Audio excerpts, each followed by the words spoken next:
আসসালামু আলাইকুম বন্ধুরা। পুকুর পাড়ে সমন্বিত পদ্ধতিতে একই সাথে পুকুর পাড়ে লিচু চাষ, পুকুরে মাছ চাষ এবং ধান চাষ একসাথে ৩টি ফসল।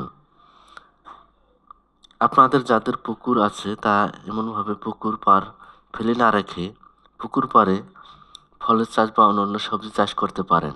এতে অনেক লাভবান হতে পারেন। যেমন পুকুরে মাছ চাষ, তার পাশাপাশি ধান চাষ এবং পুকুর পাড়ে লিচু চাষ করে আপনি আপনার ভাগ্যকে বদলাতে পারেন।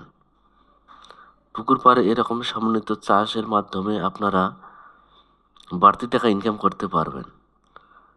শুধু মাছ চাষের জন্য পুকুর পাড় ফেলে না রেখে একই সাথে আপনি বড় ধান চাষ করতে পারবেন এবং পুকুর পাড়ে অন্যান্য সবজির পাশাপাশি লিচু বা অন্য ফলের গাছ রোপণ করে বাড়তি টাকা ইনকাম করতে পারবেন।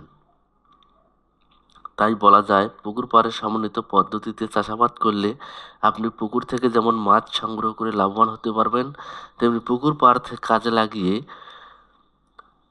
ফল বা অন্যান্য শাকসবজি উৎপাদন করে আপনি বাড়তি টাকা ইনকাম করতে পারবেন।